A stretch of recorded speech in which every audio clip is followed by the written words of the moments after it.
From prisons where inmates have been known to eat each other, to facilities so strict and ruthless inmates seek the death penalty to avoid living inside their walls, these are the top 10 terrifying prisons you should never enter or else. Sing Sing Correctional Facility in New York has been operating since 1826. The prison is well known, not just for how long it's been around, but for the notorious inmates who've been housed there in the past, names like Al Capone and Julius and Ethel Rosenberg. The facility sits on the banks of the Hudson River, and it makes for a pretty foreboding view. Another one of the darker things about Sing Sing is its history with capital punishment. The prison was home to an electric chair which was used until 1965. Over the years, a number of executions took place here, which definitely contributes to some of the legends that haunt the grounds. And just like with most American prisons, it has a violent reputation. With thousands of inmates over the years, conditions have been harsh. There's gang activity, fights, all the stuff you can look forward to if you happen to land yourself there. San Quentin State Prison in California is now called San Quentin Rehabilitation Center. It's a name most people have heard of. It was established in 1852, making it the oldest prison in the state, and it has quite the rep. San Quentin is especially notorious for its death row, which houses some of the most dangerous criminals in the United States. The prison has executed over 700 inmates,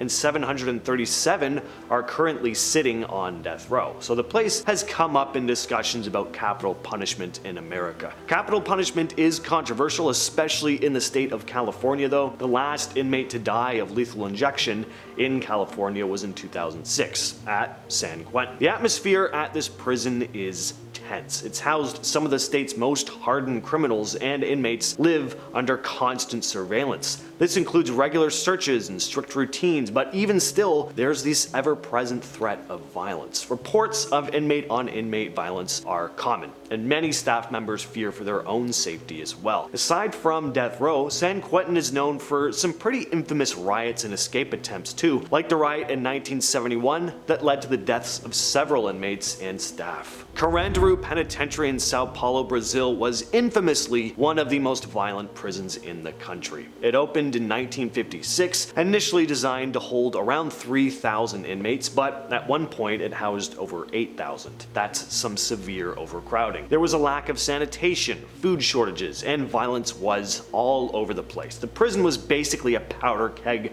waiting for a spark. And one of the most shocking events in Carandiru's history was the 1992 massacre. It began when a riot broke out in the prison and military police stormed the facility. In the aftermath, 111 inmates had been killed by police in what many considered an execution rather than a riot control operation. This crackdown brought international attention to the appalling conditions inside the prison, and after years of chaos and violence, Carandiru was officially closed in 2002. In fact, it wasn't just closed down, it was fully demolished, with only one block left intact to be used as a museum.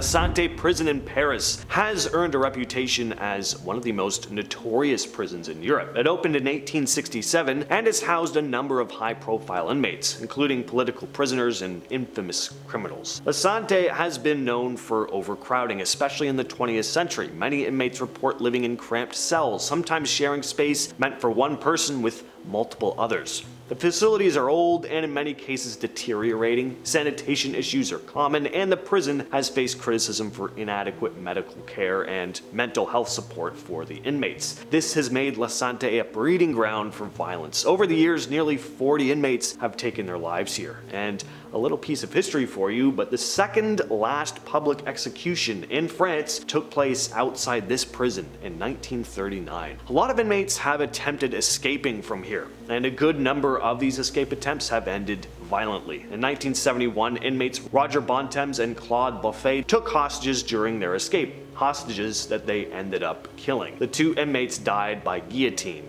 for their crimes. ADX Florence in Colorado is often referred to as the Florence Supermax or the Alcatraz of the Rockies. The facility was designed to lock in some of the most dangerous criminals in the country. It opened in 1995 after two inmates housed in the United States Penitentiary Marion took the lives of two prison guards, and this happened just 3 hours apart. The guards' deaths were blamed on the poor prison design, and it was decided that a new facility had to be built for the most dangerous and uncontrollable inmates. ADX Florence is a high-security prison that houses inmates who pose extreme security risks and are deemed to have absolutely no concern for human life. The prison is known for its strict control and isolation methods. Inmates spend most of their time in their cells, which are essentially small concrete boxes with only a slit for a window. This is meant to prevent the inmates from knowing their exact location within the facility, which of course helps prevent any escape attempts and minimizes the interactions inmates have with each other. Anytime the inmates are out of their cells, it's usually reserved for exercise, but even that is done in isolated cages.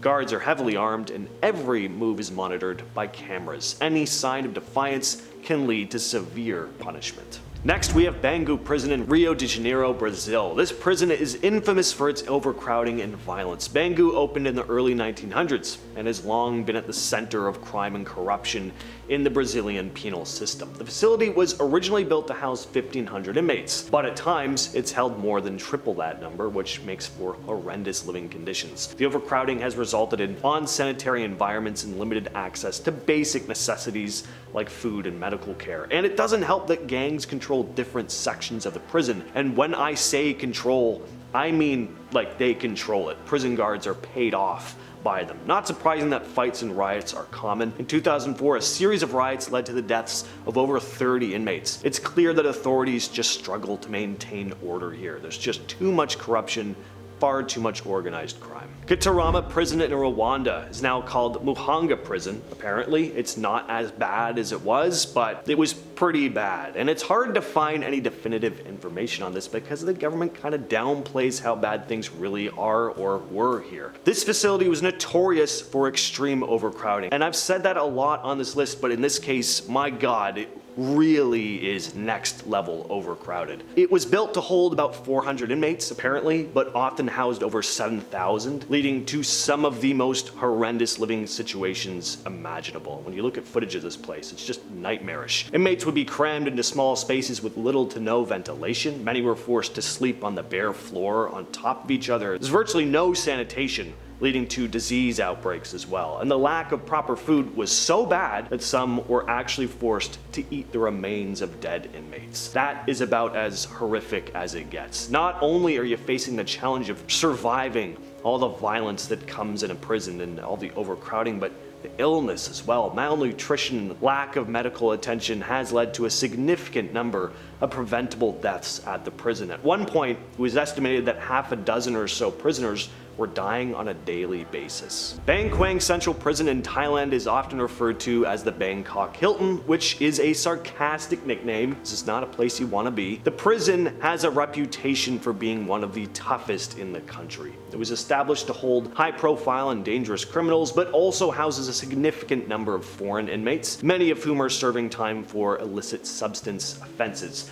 Kwang is notorious for its brutal conditions. Overcrowding is a bit of an issue here, and inmates often live in cramped quarters with limited personal space. It also houses Thailand's main death row and execution chamber. The prison is known for its harsh discipline methods. If you step out of line, you can expect some pretty severe consequences, which can include solitary confinement or even physical punishment. And for the first 3 months of your sentence, you're required to wear leg irons. Death row inmates used to have theirs permanently welded on, but that hasn't been the case since 2013. Now, let's dive into the unsettling world of black jails in China. These facilities are not officially recognized as prisons. They operate outside any legal framework. Black jails are used primarily to detain petitioners seeking justice for grievances that have been ignored at the local level. Now, instead of being dealt with through formal legal channels though, these people find themselves abducted by security forces and held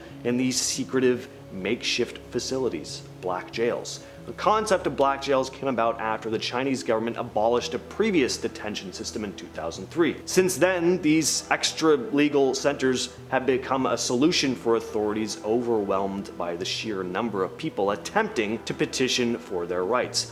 Located in various types of buildings, from state-owned hotels to government offices, black jails can be found in major cities, particularly in Beijing. Human rights groups estimate there are between 7 150 of these facilities in operation, but it's hard to tell the exact number because of obvious reasons. Inside these jails, conditions are said to be absolutely horrifying. I mean, you can only imagine what goes on in a secret facility operating outside the law. There have been disturbing incidents involving SA in these facilities. In one case, a guard was sentenced to 8 years for his attack on a female petitioner. At least he did go to jail, though. The authorities employ interceptors, or black guards, to capture and transport petitioners back to their hometowns, stripping them of their possessions in the process. Despite numerous reports from human rights organizations, though, the Chinese government has consistently denied the existence of black jails. And finally, we have Black Dolphin Prison in Russia, often cited as one of the most brutal correctional facilities in the world. It houses some of the country's most dangerous criminals, including killers and serial offenders. The reputation of Black Dolphin is built on its extreme security measures and harsh treatment of its inmates. One of the first things you'll notice about Black Dolphin, if you're ever unlucky enough to go there, is its high-tech security. The prison is surrounded by thick walls and barbed wire, and it's equipped with watchtowers manned by guards with firearms. Inside,